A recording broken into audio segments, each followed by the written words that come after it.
Ada juga yang disebut dengan uji rentang Newman-Coles. Ini adalah salah satu pilihan juga untuk teknik yang dapat kita pilih ketika kita akan melakukan uji lanjut setelah ANAPA.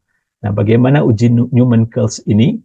Tahapannya, kalau kita misalnya punya hasil seperti tadi, ada data penelitiannya, kemudian sudah kita uji dengan analisis tabel ANAFA dan hasilnya juga ditolak, karena F-nya lebih besar daripada F teoritis yang kita cari di tabel, maka nanti teman-teman akan dapat melakukan langkah-langkah pengujian sebagai berikut. Kalau teman-teman memilih uji Newman-Coles ini. Yang pertama, urutkan nilai rata-rata dari buah perlakuan, dari nilai rata-rata yang terkecil ke rata-rata nilai yang terbesar. Ini yang kita miliki. Rata-rata terkecil adalah hasil perlakuan di sore hari 48,20, kemudian malam hari 65,80, ketiga adalah siang hari 75,00, dan yang paling besar adalah hasil skor pembelajaran di pagi hari 83,20.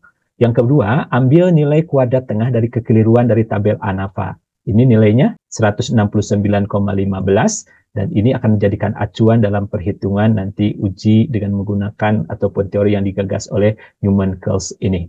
Selanjutnya, hitung kekeliruan baku rata-rata untuk setiap perlakuan dengan rumus SY bar I sama dengan akar kuadrat tengah kekeliruan dibagi MI. Jadi ini adalah jumlah sampel yang ada di taraf perlakuan ke I atau di perlakuan ke I. Kemudian kalau kita hitung tadi, berarti ini adalah karena jumlah sampelnya sama, keempat perlakuan ini adalah 5, maka teman-teman akan lebih mudah dalam perhitungan di sini. Berarti kita hitung adalah SY bar I, baik untuk I yang ke-1, ke-2, ke-3, dan ke-4, sebesar akar 169,15 dibagi 5, atau akar dari 33,83, yaitu sebesar 5,8163562448. Kalau kita sederhanakan atau kita bulatkan dalam 2 desima atau 2 angka di belakang koma, maka SY bar I itu sebesar 5,82.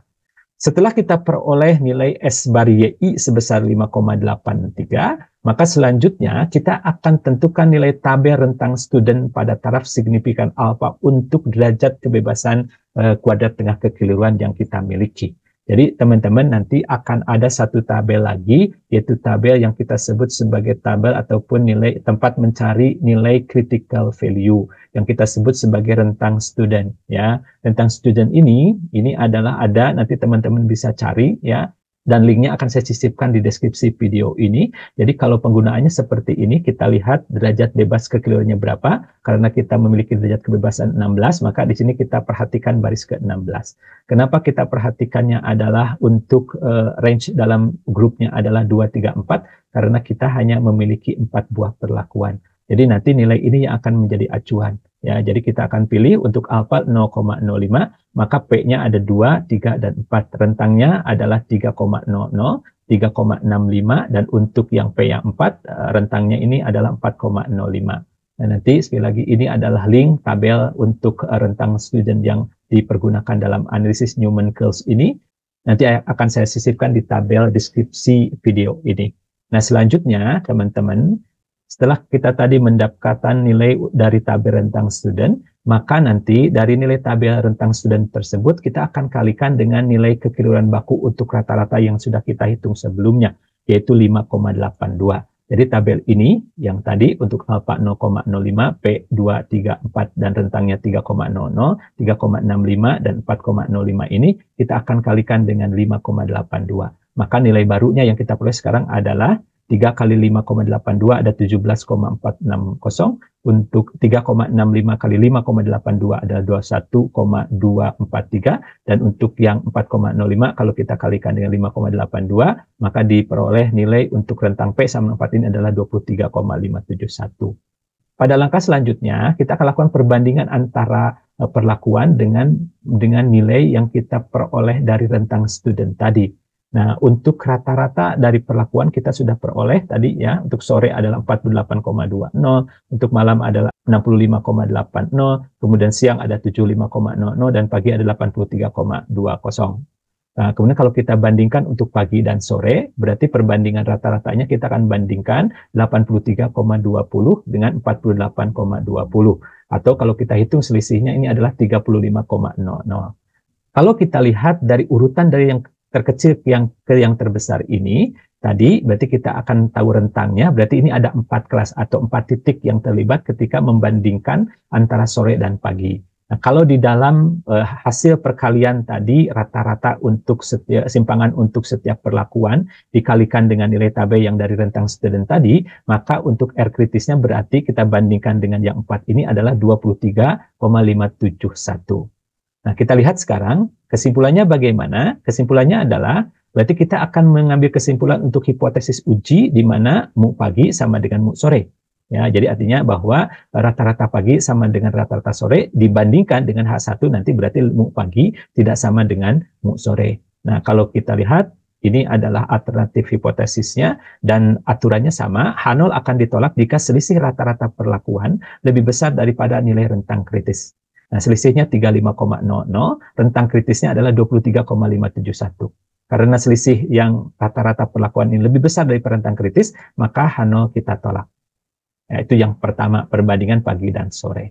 Kemudian untuk yang kedua, kita bandingkan pagi dengan malam. Artinya nilai yang paling besar dengan kedua terkecil. Ini 83,20 berbanding 65,80. Ini kalau kita selisihkan, selisihnya ada 17,40. Rentang ketika membandingkan pagi dan malam, ini ada 3 titik yang terlibat.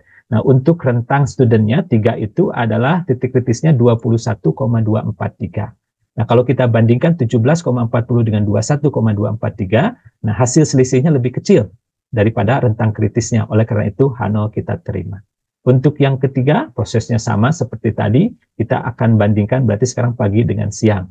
Nah, ini ada 83,20 dibagi 75,00. Selisihnya adalah 8,20. Rentang nilai yang akan kita perbandingkan ini yang terlibat hanya ada 2. Nah, untuk 2 rentangnya itu nilai kritisnya adalah 17,460.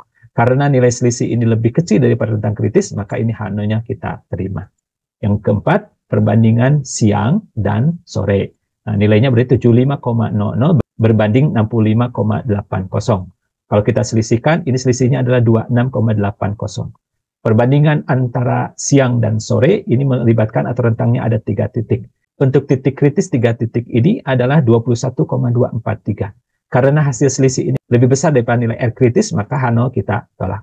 Untuk siang dan malam, kalau kita perbandingkan, ini rata-ratanya berarti 75,00 berbanding 65,80. Kalau kita selisihkan, ini adalah 9,20. Nah, yang terlibat ini adalah 2 titik. Nah, kalau 2 titik, titik R kritisnya adalah 17,460. Karena selisihnya lebih kecil daripada R kritis, berarti H0-nya kita terima. 6, untuk malam versus sore, ini adalah 65,80 berbanding 48,20. Ini adalah selisihnya 17,60, sedangkan rentang yang terlibat berarti ini adalah 2. Dan titik kritis untuk rentang 2, menurut tabel rentang student ada 17,460. Karena selisihnya ini lebih besar daripada titik R kritis, maka H0-nya kita tolak.